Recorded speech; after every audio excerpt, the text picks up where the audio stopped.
पिछले दिनों UGC bill के एक प्रोविज़न को लेकर के लगातार बहस चल रही है। कुछ लोगों का कहना है कि इस प्रोविज़न का इस्तेमाल जनरल कैटेगरी के स्टूडेंट को परेशान करने के लिए किया जा सकता है। दूसरी तरफ बहुत सारे लोगों का कहना है कि इस प्रोविज़न से एससी, एसटी, ओबीसी, माइनॉरिटीज़ के जो स्टूडेंट्स हैं उनके अधिकारों की रक्षा होगी, उनके साथ हो रहे डिस्क्रिमिनेशंस को दूर किया जा सकेगा। हमें समझना पड़ेगा पिछले कई सालों से जो बहस चल रही है देश में वो किस तरीके से चल रही है, जाति आधारित जो बहस है। तो हमारे यहाँ जो भी बहस है उनके 3 महत्वपूर्ण घटक हैं। पहला, वो लोग जो पॉलिसीज़ बनाते हैं यानी कि हमारे नेतागण, हमारे राजनेता। दूसरे तरफ वो लोग जो पॉलिसीज़ के आसपास जनता के विचार को बनाते हैं यानी कि media, social media, influencers, YouTube, Instagram. तीसरे वो लोग जो इंटेलेक्चुअल्स हैं, एकेडमिया में से संबंध रखते हैं, यूनिवर्सिटीज़ कैंपस में जो प्रोफेसर्स हैं, वो बहुत महत्वपूर्ण घटक हैं क्योंकि वो आधार प्रोवाइड करते हैं बहस का, बेस प्रोवाइड करते हैं बहस का। अब सबसे पहली बात, सबसे पहले घटक यानी राजनेता की। राजनेताओं के लिए एक कानून बनाना जो pro SC, ST, OBC, minority हो वो बहुत आसान है। और अगर में ऐसा भी कोई प्रोविज़न है जो जनरल कैटेगरी के खिलाफ हो तो भी उनको बहुत ज़्यादा दिक्कत नहीं होती है, क्योंकि अर्थमेटिकली जब हम SC, ST, OBC, minority combine करके बोलते हैं तो इसका सीधा सा मतलब ये होता है कि आप जनरल कैटेगरी को एक्सक्लूड कर रहे हैं, क्योंकि ओबीसी, एसटी, एससी, माइनॉरिटी ये एक मोनोलिथिक इकाई नहीं है। बहुत सारे ओबीसी या कोई भी ओबीसी की जो सोशल इकोनॉमिक कंडीशन है आप उसको एससी से या एसटी से कंपेयर नहीं कर सकते हैं। जो एसटी का कंडीशन है आप उसको माइनॉरिटी के साथ कंपेयर नहीं कर सकते हैं, ना तो उनके सोशल कंडीशन को, ना तो उनके कल्चरल कंडीशन को, ना तो उनके इकोनॉमिक कंडीशन को। तो ऐसे में ये जो शब्द इस्तेमाल किया जाता है ये सिर्फ अर्थमेटिक है, इसके अलावा और कुछ नहीं है। दूसरी तरफ जो लोग बसते हैं वो हैं सोशल मीडिया इन्फ्लुएंसर्स।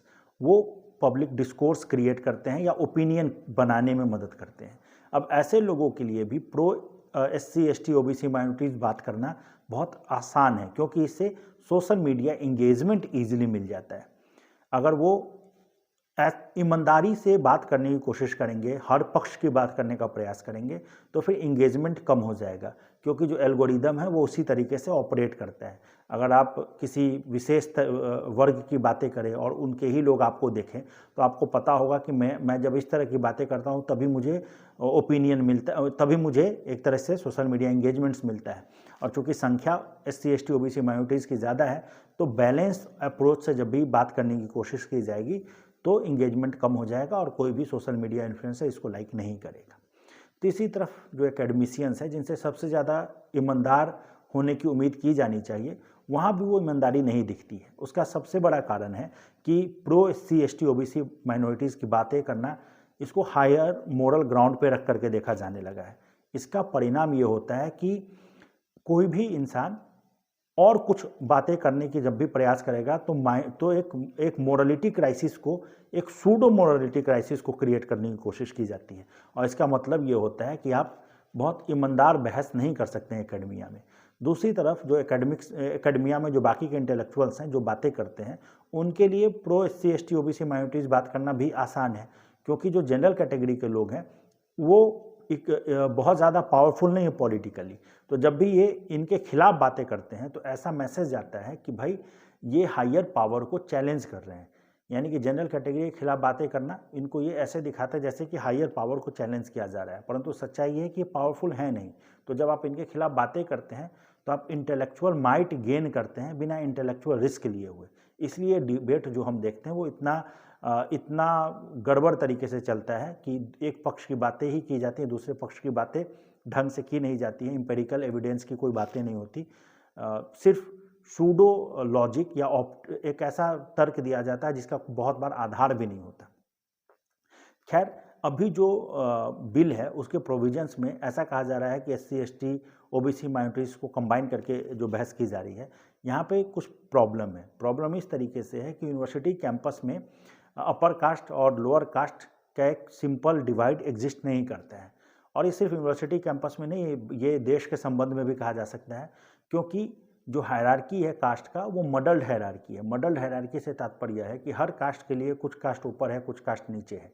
ऐसे में और कई बार ऐसे भी हैं जो कोई सो कॉल्ड, बहुतों के लिए जो सो कॉल्ड नीचे की कास्ट है, लोअर कास्ट है, वो अपने आप ऊपर का कास्ट मानती है। तो ऐसे में ये जो मडल्ड हायरार्की है, इसमें कोई किसका शोषण कर रहा है, कोई किसके साथ डिस्क्रिमिनेशन कर रहा है, वो स्थापित करना संभव नहीं है, और ख़ास करके यूनिवर्सिटीज़ कैंपस में तो बिल्कुल भी संभव नहीं है।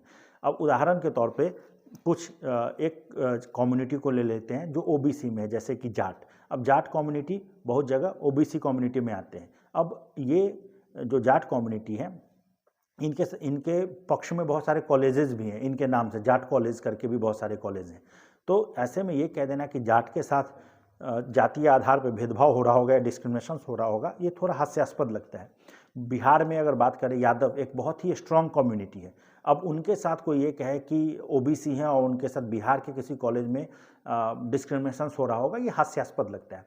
तो डिस्क्रिमिनेशन या जो भी हम जिस शब्द से भी इस्तेमाल करें, चाहे वो डिस्क्रिमिनेशन कह लें, भेदभाव कह लें, जो भी कहें, वो सिचुएशनल है, वो ऑटोमेटिक नहीं है। सिचुएशंस मतलब कि आप कहाँ पर हैं, किस की संख्या है, कौन सा पॉलिटिकल बैकिंग है, इन सब चीज़ों से मिल करके यूनिवर्सिटीज़ कैंपस की चीज़ें बदलती हैं, बिगड़ती हैं, सब सुधरती हैं।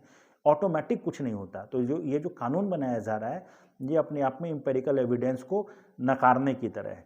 एक जाति है गुज्जर। गुज्जर बहुत जगह ओबीसी है, दूसरी जगह एससी कम्युनिटी में भी आती है।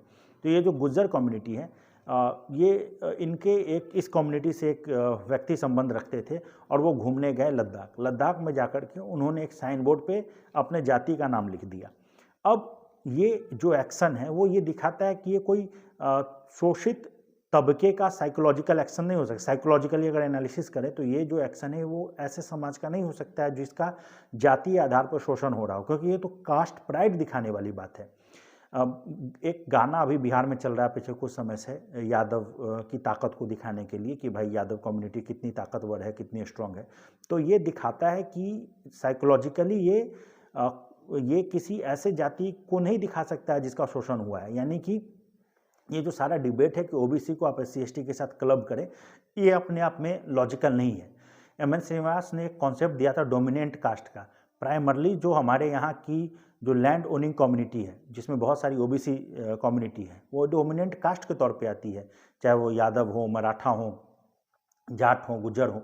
तो हमें इनको डिस्क्रिमिनेशन से बचाना है, ये सोचना भी हास्यास्पद है।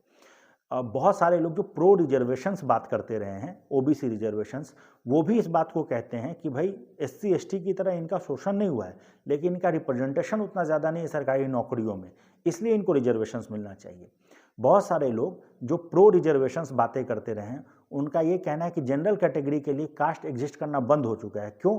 क्योंकि उनको कास्ट के बेसिस पे जो फ़ायदा मिलना था मिल चुका है। अब जब ये बात कह रहे थे, यही लोग जो प्रो रिजर्वेशंस बात कर रहे थे, जब यही कह रहे थे कि जनरल कैटेगरी के लिए कास्ट कॉन्शियसनेस में नहीं है, तो इसका मतलब ये है कि वो कास्ट बेस पे डिस्क्रिमिनेशंस भी नहीं कर सकते हैं। तो फिर ये जो कानून बनाया जा रहा है, ये अपने आप में हास्यास्पद है। इसके अलावा एक और इम्पॉर्टेंट चीज़ है कि जब भी हम कास्ट बेसिस पे बातें करते हैं यूनिवर्सिटीज़ कैंपस में, तो उसके साथ एक और दिक्कत है, इस कानून के साथ एक और दिक्कत है कि यूनिवर्सिटीज़ कैंपस में स्टूडेंट्स अलग अलग जाति से संबंध रखते हैं, अलग अलग धर्म से, लेकिन उनके बीच में जो लड़ाइयाँ होती हैं, कई दफ़ा झगड़े होते हैं, उसके कई सारे कारण हो सकते हैं। जैसे कि पर्सनालिटी को लेकर के दिक्कत हो सकती है, कई बार इंटेलेक्चुअल डिसएग्रीमेंट्स हो सकता है, कई बार किसी बात से झगड़ा हो सकता है जिसको जाति से कोई लेना देना नहीं है। तो फिर क्या होगा? अगर आपके पास एक ऑटोमेटिक विपन मौजूद रहेगा कास्ट के बेसिस पे, जहाँ पे एजम्पशंस के आधार पे चीज़ों को बनाया जा सकता है, तो फिर आप क्या करेंगे? आप हमेशा उसको यूज़ करने की कोशिश करेंगे। और ऐसे में जो universities campus places of inquiry होना चाहिए, वो प्लेसेस ऑफ सस्पिशंस बन करके रह जाएगा। तो ये बहुत ज़रूरी है कि यूनिवर्सिटीज़ को इस तरह की चीज़ों से बचाने की ज़रूरत है।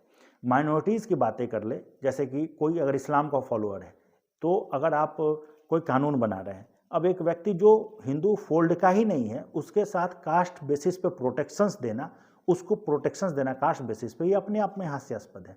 क्योंकि इस्लाम में भी ऐसी बातें हैं कि भाई जो नॉन मुस्लिम हैं वो काफिर हैं, वो हिंदू धर्म चाहे किसी भी धर्म से बिलोंग करते हों, अगर वो इस्लाम को फॉलो नहीं करते हैं तो वो उनके साथ डिस्क्रिमिनेशंस के प्रोविजंस हैं, या ऐसा कहा, बहुत सारे लोग ऐसा कहते हैं कि वो काफिर हैं और बहुत सारी बातें हैं। तो इसका मतलब ये है कि वो भी डिस्क्रिमिनेशंस कर सकते हैं नॉन मुस्लिम के साथ, तो फिर उनको अलग तरह से प्रोटेक्शंस देने की ज़रूरत पड़ जाएगी। तो मुझे लगता है कि हमारे पास SC/ST एक्ट तो ऑलरेडी था ही, अगर कोई SC/ST एक्ट की बातें करे तो। उसके अलावा जो OBC कम्युनिटी है वो अपने आप में एक स्ट्रॉन्ग कम्युनिटी है, उनको इसके साथ क्लब करके देखना हास्यास्पद भी है, तर्कसंगत भी नहीं है। तो हमें लगता है कि इस पूरे डिबेट के कॉन्टेक्स्ट को ढंग से समझने की ज़रूरत है, और ये जानने का बहुत इम्पॉर्टेंट समय आ गया है कि हमारे यहाँ जो कास्ट डिस्कशंस हैं, क्या वो सिर्फ पॉलिटिकल माइट को बढ़ाने के लिए, या सही मायने में हम एक कास्टलेस सोसाइटी क्रिएट करना चाहते हैं।